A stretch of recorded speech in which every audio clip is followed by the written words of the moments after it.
Le système. Il a changé, il s'est consumé, mais il semble refuser d'entrer dans une nouvelle ère. Celle de l'égalité pour tous, celle de la justice et du progrès. Ce système regorge d'héros et d'héroïnes du quotidien qui, dans l'ombre, font souvent des miracles. Ce sont bien souvent des victimes de violences policières ou des militants œuvrant pour plus de droits et moins d'injustice. Derrière ces combats se cachent des âmes brisées, esseulées. Alors je vous propose un nouveau système, celui de femmes, sisters, et d'hommes qui souhaitent que l'amour revienne au cœur du système. Alors à vos casques pour plus de liberté, d'égalité et de spiritualité.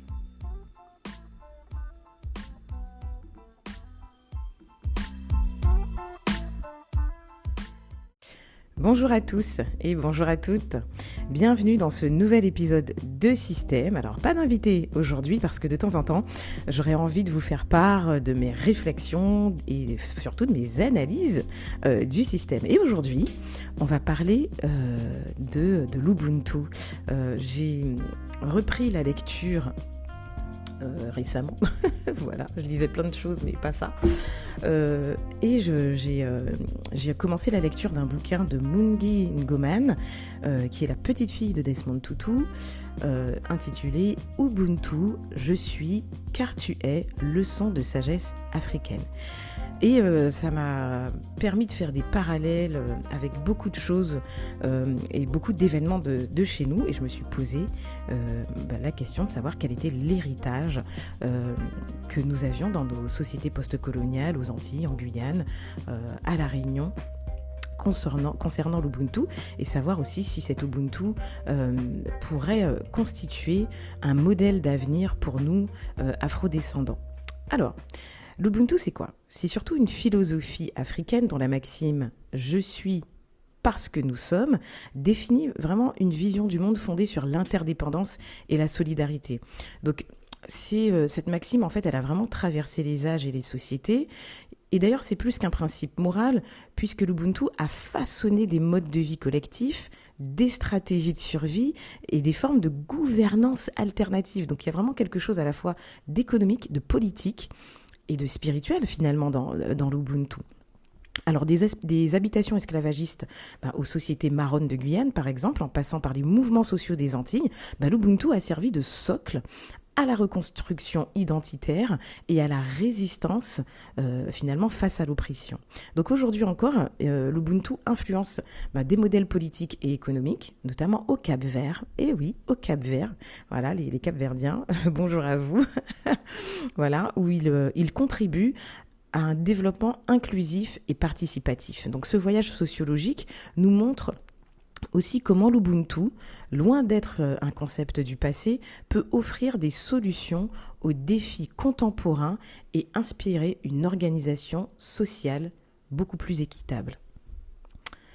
Alors, dans cette première partie de cet épisode, on va voir comment l'Ubuntu est aussi un modèle de résistance et surtout comment l'Ubuntu arrive à enraciner la solidarité finalement de façon active dans nos sociétés post-coloniales. Donc dès l'époque de l'esclavage, les captifs, donc les marrons, ce qu'on appelle les marrons, ceux qui ont vu le film Ni chienne ni maître comprendront. Donc les captifs ont recréé des réseaux de solidarité pour survivre à la déshumanisation imposée par le système colonial. Donc face à l'exploitation et aux violences, ces formes d'entraide n'étaient pas seulement des stratégies de survie, mais aussi des actes de résistance permettant finalement de préserver une dignité collective. Donc il y a des sociologues, alors il est plus anthropologue, Sidney Mintz, mais aussi Paul Gilroy, ont démontré que malgré la brutalité des plantations, les esclaves ont forgé des liens communautaires basés sur la réciprocité et la transmission des savoirs. Alors, comment l'Ubuntu se diffusait dans les habitations déjà esclavagistes ? Donc, il y avait une organisation sociale au sein des habitations imposée par les colons qui avait pour objectif, bien sûr, de briser les liens entre les captifs. Et le fait de briser ces liens-là, on le voit encore aujourd'hui sous une forme différente. Pourtant, ceux-ci ont quand même su recréer des formes de sociabilité ancrées dans les traditions africaines. Et parmi ces traditions, on a quoi ? On a les kumbit et le travail collectif. Donc, le kumbit, c'est une forme de travail inspirée des traditions ouest-africaines. Donc, c'est le travail en groupe. Donc, on l'appelle kumbit, mais on l'appelle aussi le convoi aussi. Je sais qu'à Marie-Galante, on faisait des convois. J'entendais mon arrière-grand-père à l'époque parler de ça. Donc c'est un travail de groupe qui permettait d'alléger finalement la charge des uns et des autres, mais surtout d'organiser des cultures vivrières en parallèle du travail forcé. Donc malgré le travail dans les habitations, les esclaves arrivaient à se trouver du temps pour s'entraider, pour que la vie soit moins difficile au sein de l'habitation. Mais au sein de ces habitations, on avait aussi des réseaux de soins et de savoir. C'est-à-dire que les guérisseurs avaient toujours ce savoir, forcément, puisqu'il n'y avait pas de médecin dans l'habitation, donc les esclaves se guérissaient eux-mêmes. Les guérisseurs étaient souvent des figures respectées et pratiquaient une médecine traditionnelle qui était transmise oralement et qui incarnait une approche holistique de la santé, où l'équilibre entre corps et esprit était primordial.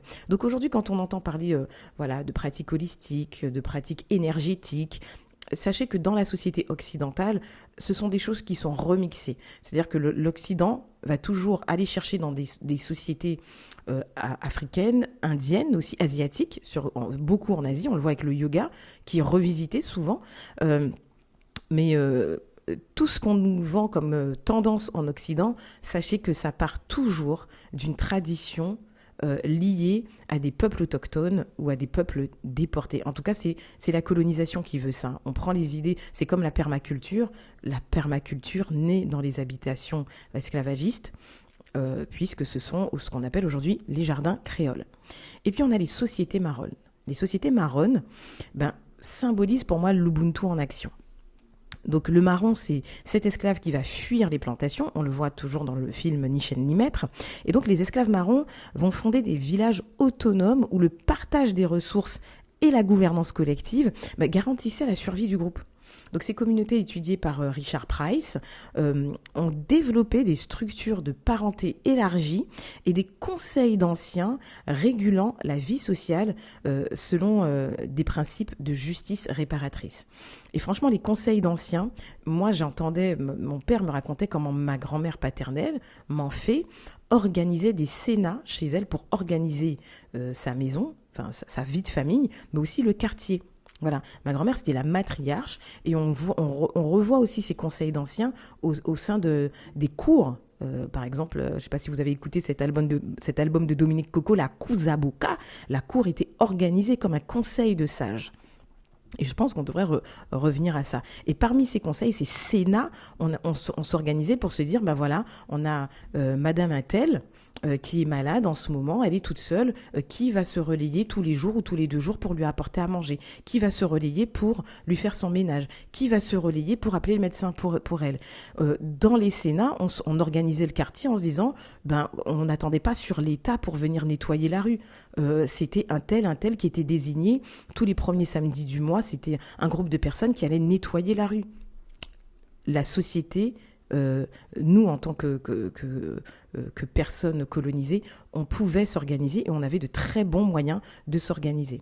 Alors ensuite, vient l'abolition de l'esclavage en 1848. Alors, même si l'esclavage a été soi-disant aboli, puisque pour moi, il a simplement pris une autre forme, on est plus dans un esclavage mental, psychologique aujourd'hui, l'abolition, la dite abolition de l'esclavage n'a pas marqué la fin de ces dynamiques de solidarité. Maintenant, les peuples afrodescendants sont confrontés aux discriminations, à la marginalisation économique, et donc les afrodescendants des Antilles, de Guyane, de la Réunion, de Mayotte, des Comores aussi ont poursuivi des pratiques d'entraide adaptées à leur environnement post-colonial. Ça, c'est important de le savoir. Alors maintenant, on arrive à la deuxième partie de l'épisode. L'Ubuntu, pour moi, était au cœur des communautés marronnes. de Guyane. L'exemple de la Guyane, franchement, est très, très, très intéressant. Alors, si les formes de solidarité héritées de l'Ubuntu ont perduré après l'abolition, oui, elles se sont particulièrement illustrées dans les communautés marronnes de Guyane, notamment chez les Aloukou, les Saramaka et les Ndjuka. Donc ces groupes, descendants d'esclaves ayant fui les plantations, ont su préserver des structures sociales profondément ancrées dans la coopération et l'autosuffisance. Donc quand on me dit comment on fait pour accéder à l'autosuffisance alimentaire, en fait on a juste à redevenir des marrons, en fait on n'a pas de questions à se poser. On redevient des marrons, c'est tout. Donc il y a eu une organisation sociale fondée sur la parenté élargie, notamment au sein de ces groupes-là. Dans ces sociétés, par exemple, un enfant appartient non seulement à ses parents biologiques, mais aussi à un réseau de proches qui assurent son éducation et sa protection. Donc cette forme de parentalité élargie garantit un soutien permanent et évite l'isolement des individus. Et c'est dommage qu'on n'ait pas... Alors peut-être que ça se passait aux Antilles, en Martinique et en Guadeloupe, mais bon, l'occidentalisation de l'éducation nous a rattrapés, aux Antilles en tout cas, parce que si on avait gardé ce principe d'Ubuntu dans la parentalité, donc on parle maintenant de coparentalité, mais vous voyez, ces sociétés-là le faisaient déjà, peut-être que la place de l'homme, on aurait atténué en fait les effets négatifs du principe du poteau-mi-temps pour la femme, et la femme aurait peut-être eu aurait pu souffler un peu plus quant à l'éducation de ses enfants. Mais ça, c'est un autre sujet. J'ai fait une petite digression.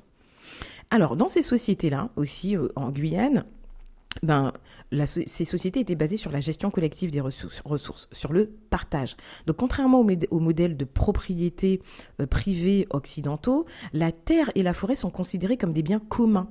Notamment, et en Kanaki, c'est la même chose. C'est le patriarche, le chef de tribu, qui dit un tel, tu vas faire ta maison là. Donc, l'accès aux ressources naturelles comme la pêche, la chasse, l'agriculture est régulé par des règles communautaires visant à préserver l'équilibre entre l'homme et son environnement. Et là, on en vient à tous les problèmes d'héritage qu'on a aux Antilles. En fait, on s'auto-flagellait en disant « Ouais, mais t'as pas fait ton partage, comment ça se fait que tu partages pas ?» On parle de dents creuses, notamment à Pointe-à-Pitre. Mais en fait, ce système d'appartenance individuelle est purement capitaliste et ne correspond pas à ce qui est inscrit dans notre ADN. Dans notre ADN, il est dit que nous devons partager. Voilà. Donc, ce principe de transmission des biens est compliqué pour nous, puisque ça ne correspond pas à notre mode de fonctionnement. Et on l'a vu après le cyclone Ngo en 89, où après le cyclone, certaines personnes qui se retrouvent sans maison, puisque le cyclone avait tout dévasté, un peu comme ce qui s'est passé avec le cyclone Chido à Mayotte récemment, les gens, qu'est-ce qu'ils ont fait ? Ils ont reconstruit là où ils pouvaient. Et l'État a dit « Waouh, vous avez envahi des terrains !» La seule commune qui a pu réinscrire ça dans le principe d'Ubuntu, c'est la mairie de Bemao. Il y a peut-être un peu moins de 10 ans, le maire de l'époque avait mis un système où les personnes qui avaient envahi Font-Richer, une section, un quartier de Bemao, ces personnes avaient envahi ce terrain-là après Hugo parce qu'ils se sont retrouvés sans maison. Et donc, ils sont restés dans l'illégalité pendant un certain temps. Et le maire de l'époque a dit, arrêtez l'illégalité. La mairie va vous vendre ce terrain pour une bouchée de pain. Et c'est comme ça que ces personnes ont pu devenir propriétaires. Mais ça reste un principe d'Ubuntu. Alors, dans ces sociétés marronnes de Guyane, chez les Aloukou, les Saramaka, les Ndjuka, on a aussi un principe de résolution des conflits par la médiation. Donc dans ces sociétés-là, la justice punitive est remplacée par des systèmes de médiation et de réparation. Donc plutôt que d'isoler un individu jugé fautif, la communauté cherche à restaurer l'harmonie à travers des conseils d'anciens et des accords symboliques. Voilà. Donc ça, on le voit aussi dans le livre de Myungi Ngomane, la petite fille de Desmond Tutu, qui expliquait qu'après l'apartheid, pour reconstruire la société d'Afrique du Sud, après l'apartheid, Desmond Tutu aussi décide de créer des commissions de réconciliation. Et en fait, il prend le temps d'écouter toutes les parties, les oppresseurs et les oppressés. Et ce système en fait de communauté et de médiation, on retrouve ça dans les mouvements sociaux, le LKP en 2009 par exemple, plus récemment avec le RPRAC qui a fait des tables rondes avec les 10 oppresseurs béquets pour baisser les prix. Et tout ça en fait, sans s'en rendre compte, on reprend nos principes politiques, économiques et spirituels liés à l'Ubuntu. l'homme noir n'est pas ne se bat pas gratuitement, c'est-à-dire ne va pas en guerre sans avoir fait une phase de médiation, contrairement à ce qui se passe en Occident. Donc, ce besoin de libérer la parole, parce que les sociétés africaines sont basées, je l'ai dit plus haut, sur l'oralité, c'est ce qui nous permettait de résoudre les conflits. Et ça, on le voit, on voit que c'est aussi l'oppresseur français, le système politique français aussi, dans sa répression, nous empêche de parler. Voilà, puisque cette organisation sociale, en tout cas en Guyane, en tout cas qui repose encore aujourd'hui sur l'Ubuntu, permet aussi aux marrons de maintenir une forte cohésion et de résister aux transformations imposées par la moralité. Donc vous vous rendez compte qu'on peut créer des sociétés parallèles, adaptées et alignées à ce que nous sommes. Alors ensuite, on a, dans cette troisième partie de l'épisode, les luttes sociales. Donc l'Ubuntu et les luttes sociales dans les Antilles contemporaines. Donc si l'Ubuntu a jusqu'à aujourd'hui façonné les structures sociales dans le passé, il continue d'influencer les dynamiques politiques et économiques des Antilles. Dans ces sociétés postcoloniales, marquées par les inégalités persistantes, la solidarité communautaire reste un pilier essentiel des luttes sociales. Donc on a les mouvements sociaux, j'en ai parlé tout à l'heure, comme le LKP qui démarre d'ailleurs en Guyane.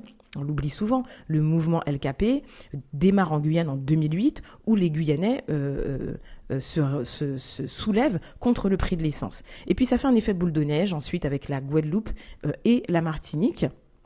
Donc là, le LKP, en tout cas, s'appuie sur des revendications collectives et une approche participative du changement, puisque le LKP, en fait, c'est un regroupement d'associations de personnes qui composent la société guadeloupéenne. D'accord ?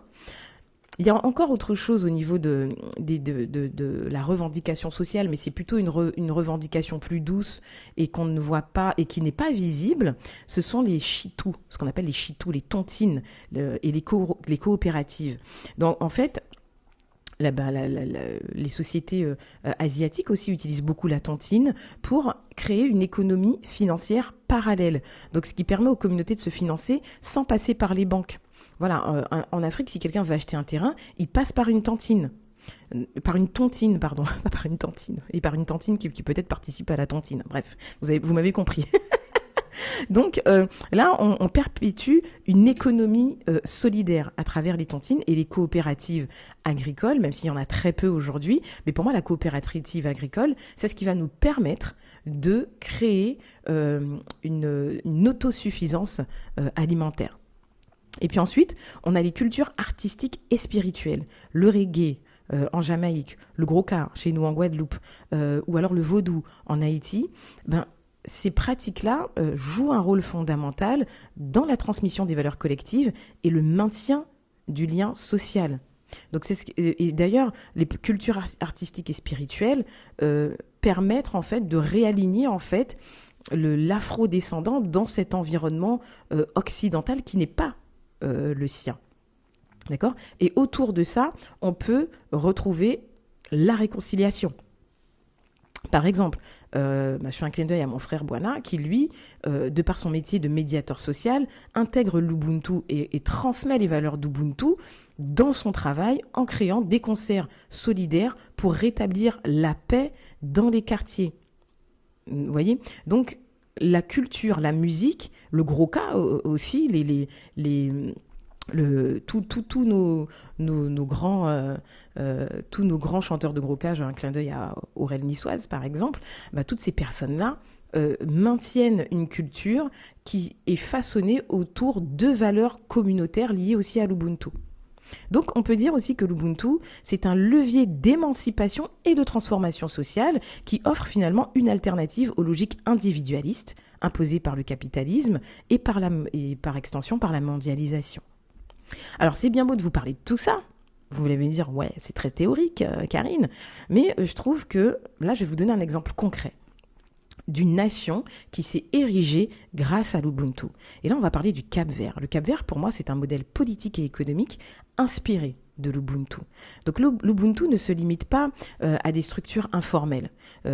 Donc on sait qu'il peut aussi inspirer des modèles politiques et économiques, notamment comme je viens de le dire, le Cap-Vert. Alors, le Cap-Vert, comment ça se passe? Déjà, le Cap-Vert obtient son indépendance en 1975, et ça grâce à la coopération. Donc, l'indépendance du Cap-Vert ne s'est pas faite dans la division, mais dans un esprit d'unité, contrairement à d'autres nations africaines marquées par des conflits internes. Le Cap-Vert a cultivé un sentiment identitaire et collectif, favorisant ainsi la cohésion nationale. Et vous serez étonnés de voir à quel point les Cap-Verdiens ressemblent, même physiquement, aux Antillais. On partage beaucoup de valeurs avec les Cap-Verdiens, parce que le Cap-Vert, tout comme la Guadeloupe par exemple, c'est un archipel. Donc, au niveau du Cap-Vert, on a un modèle économique hybride qui oscille entre le marché et l'entraide. Donc, le pays, en fait, est dépourvu de ressources naturelles abondantes, mais a mis en place une économie fondée sur la solidarité. Donc, la diaspora capverdienne, d'ailleurs, joue un rôle très important en soutenant les familles et en investissant dans des projets communautaires. C'est-à-dire que les Capverdiens de la diaspora vont envoyer, par exemple, de l'argent dans des fonds pour créer des écoles, pour créer des entreprises. Donc la diaspora, même si elle est loin, participe activement à l'économie du Cap-Vert. Il y a beaucoup de coopératives agricoles aussi au Cap-Vert, et d'ailleurs ces initiatives de coopératives et de partage aussi des terres, et ce sont des initiatives qui sont encouragées par l'État et qui garantit finalement ainsi un développement inclusif. Et puis surtout, la gouvernance capverdienne, c'est vraiment inspiré des valeurs communautaires. Par exemple, la stabilité politique du Cap-Vert repose sur une démocratie participative où la concertation et le consensus sont privilégiés. Donc plutôt que d'imposer des décisions unilatérales, les autorités s'appuient sur le dialogue et l'implication des citoyens. Et cette démocratie participative, on la rencontre beaucoup chez les professeurs antillais. Un enfant qui a été élevé en Guadeloupe ou en Martinique sait qu'à l'école, il aura le droit de débattre avec son professeur. Ce même enfant, quand il arrive pour faire ses études en Hexagone, se prend un choc des cultures ultra violent parce que la transmission pédagogique en France hexagonale, en métropole, je maintiens ce mot parce que nous sommes toujours des colonies, il n'y a pas à effacer ce qui est là. Cet enfant, quand il arrive en métropole et qu'on lui fait comprendre excuse-moi, je suis le sachant, donc tais-toi et écoute, ça crée un désastre émotionnel dans le cœur de ces enfants-là. Parce que moi, j'ai toujours débattu avec mes profs. Ma fille débattait avec ses profs. C'était un outil pédagogique que de débattre. Et ça fait partie de nos héritages, l'héritage de l'Ubuntu, c'est-à-dire l'héritage de l'oralité aussi africaine. Voilà. Donc, on peut voir que le modèle, en tout cas économique du Cap-Vert, démontre que l'Ubuntu peut être appliqué à grande échelle en conciliant l'équité sociale, et non pas l'égalité, l'équité sociale et la prospérité économique. Donc là, on peut dire que l'Ubuntu peut nous servir, en nous basant sur ce que font nos collègues africains, par exemple, l'Ubuntu peut nous servir de modèle économique. Donc ça, c'était plutôt pour l'aspect économique. Mais si on se penche sur l'aspect sociologique de l'Ubuntu, on voit que l'Ubuntu, c'est une pensée qui est rationnelle, puisque dans la sociologie africaine et post-coloniale, l'Ubuntu est souvent perçu comme un modèle holistique, on l'a dit tout à l'heure, de construction sociale. Donc basé sur la relation entre les individus plutôt que l'individu lui-même, que sur l'individu lui-même. Donc déjà, ce qu'il y a d'intéressant, c'est que dans l'Ubuntu, on voit qu'il y a une théorie de l'interdépendance. Donc l'Ubuntu s'oppose surtout aux paradigmes occidentaux individualistes et libéraux, où l'identité se définit par la séparation. Alors qu'ici, dans l'Ubuntu, l'individu n'existe qu'à travers le collectif. C'est pour ça qu'un afrodescendant ou qu'un Africain, quand il va arriver en Occident et qui va travailler dans une entreprise et qu'on va lui faire comprendre que c'est chacun pour soi et Dieu pour tous, et vas-y que je te colle des pots de banane et que je t'accuse. En fait, on voit que dans les sociétés, dans les entreprises, en fait, il y a plus de cancan que de travail. C'est normal que nous, les afrodescendants, on se sente mal dans ce genre de groupes sociaux. parce qu'on n'a pas été élevé dans la compétition des uns et des autres. Et je me rappelle que beaucoup d'Africains et d'Afrodescendants, quand les enfants vont à l'école et qu'on met les enfants dans des compétitions, ouais, toi t'es mieux, bah, lui il est mieux parce qu'il a de meilleures notes que toi, faites attention à ça. Ne dites pas à votre enfant qu'il a de la valeur parce qu'il a de bonnes notes. Parce que c'est ce qui va le conditionner aussi pour, en tant qu'adulte, il va se dire, si demain j'arrive dans un travail et que je ne fais pas gagner de l'argent à l'entreprise, je ne suis pas une bonne personne. La valeur de l'humain dans l'Ubuntu n'est pas conditionnée à ses performances individuelles. Donc ensuite, on a, dans le cadre de la sociologie, on voit l'Ubuntu comme un mode de socialisation basé sur l'oralité et la transmission. L'oralité. Et ça, c'est un principe qui a été développé par Mbiti en 1969. L'apprentissage de l'Ubuntu passe par les proverbes. C'est pour ça que dans le créole est imagé. On a beaucoup de proverbes aussi dans le créole. Trop pressé, pas qu'à fait jouvet. Voilà, prends le temps. Et ça aussi, c'est un principe d'Ubuntu.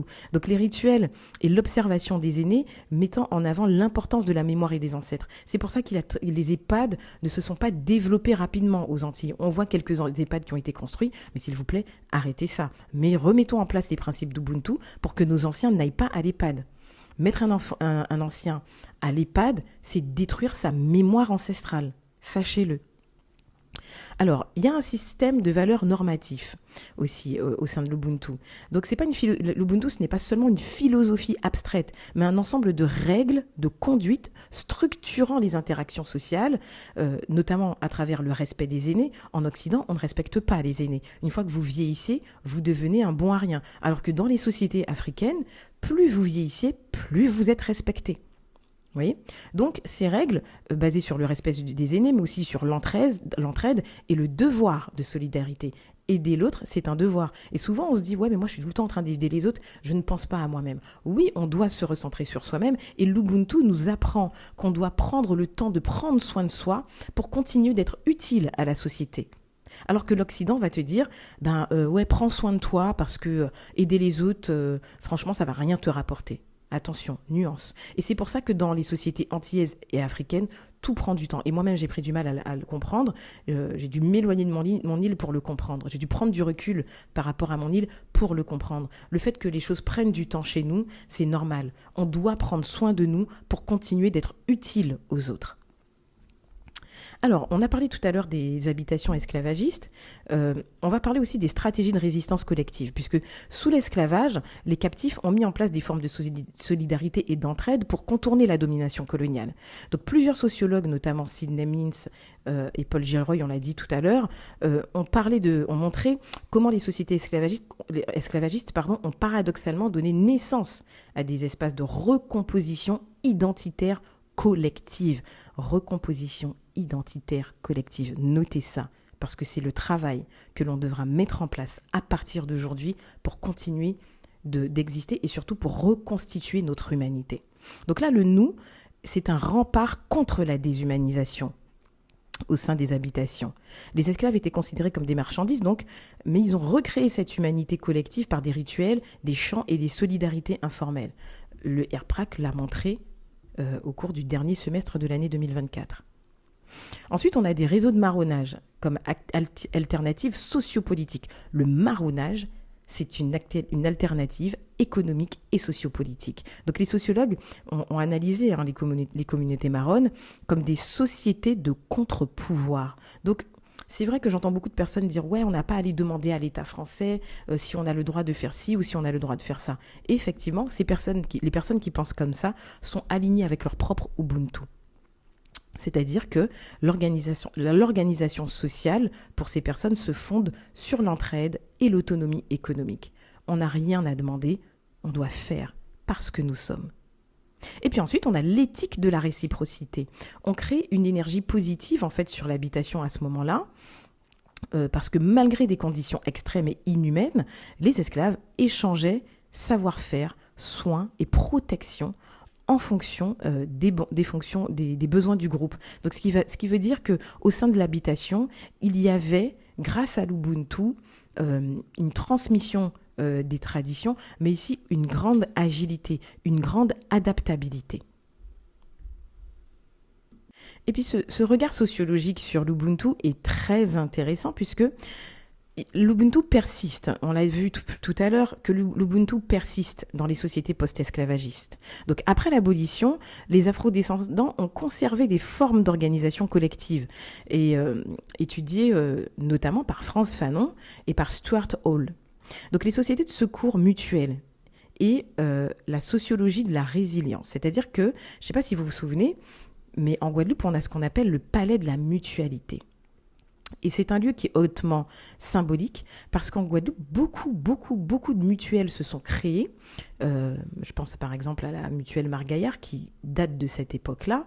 Mais en fait, il faut savoir que ce sont aussi les principes d'Ubuntu qui ont créé les mutuelles. Donc ces structures, à l'époque, étaient observées surtout aux Antilles et en Guyane. En Guyane aussi, on avait ce principe. Et en fait, c'était une réponse aux inégalités raciales et économiques. Donc, c'était des filets de sécurité communautaires. C'était une extension de la tontine, en fait. Voilà. Et ensuite, l'État a légiféré, je pense, fin 90 ou début des années 2000. On a un grand mouvement de contestation de ces mutuelles qui ont disparu entre-temps. Mais on avait pléthore de mutuelles en Guadeloupe qui venaient en aide aux personnes âgées et qui maintenaient un tissu social et économique visant à s'occuper aussi des anciens. D'accord ?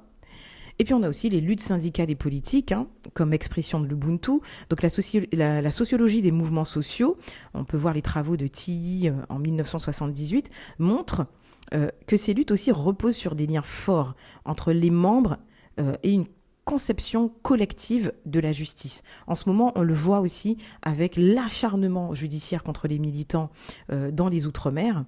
Il y a comme une espèce d'alignement de planètes dans les colonies françaises sur cette notion de justice à deux vitesses où on enferme les militants, mais par contre les oppresseurs, eux, continuent d'oppresser impunément. Donc ces luttes-là font partie aussi du principe d'Ubuntu. Et puis aussi l'économie informelle et la solidarité économique. Donc dans les sociétés post-coloniales, de nombreux secteurs fonctionnent encore sur des bases coopératives, des tontines, des circuits économiques solidaires. On le voit pendant le carnaval, vous avez toujours une petite dame qui vient vendre son sorbet, ses gâteaux. Voilà, quand vous achetez votre petit gâteau à la sortie de l'église, c'est de l'économie informelle et c'est aussi une économie parallèle qui permet de maintenir ces principes liés à l'Ubuntu. Alors pour conclure, on peut dire que l'Ubuntu reste une boussole pour l'avenir. Ce que nos anciens ont construit, c'est ce qui va aussi construire notre avenir. Donc de la résistance dans les plantations à l'organisation des communautés marronnes, en passant par des luttes sociales et des modèles politiques inclusifs, l'Ubuntu a traversé les siècles comme une philosophie de résilience et de transformation sociale. Donc alors que nos sociétés font face à des crises économiques, écologiques aussi, et identitaires, l'Ubuntu propose une alternative à l'individualisme dominant en mettant l'accent sur l'entraide et la responsabilité collective. Il ouvre surtout la voie à une organisation sociale beaucoup plus humaine et durable au final. Donc ce n'est pas un concept du passé, l'Ubuntu. L'Ubuntu s'impose pour moi comme la boussole pour le futur. La question est désormais, sommes-nous prêts à en faire un modèle pour demain ? Voilà, donc si tu me suis sur YouTube, je t'invite à donner ton avis en commentaire. Et puis si tu es sur Instagram ou sur TikTok, laisse-moi aussi ton avis en commentaire. Ou alors sur Spotify aussi, il y a un espace commentaire. Voilà, en tout cas, merci pour ton écoute. Si tu es arrivé jusqu'au bout, ça veut dire que tu es intéressé par ce principe d'Ubuntu. Moi, j'ai décidé d'en faire mon mode de vie, my new way of life. Voilà, et j'espère que toi aussi ça va te permettre de créer des petits pop-corn dans ton esprit, des pop intellectuels et spirituels pour voir comment tu pourras faire perdurer ce principe dans ton quartier, avec tes parents, avec ta famille. Voilà, merci pour cette écoute et surtout n'hésite pas à partager cet épisode à qui souhaiterait l'entendre. Allez, à bientôt et excellente écoute.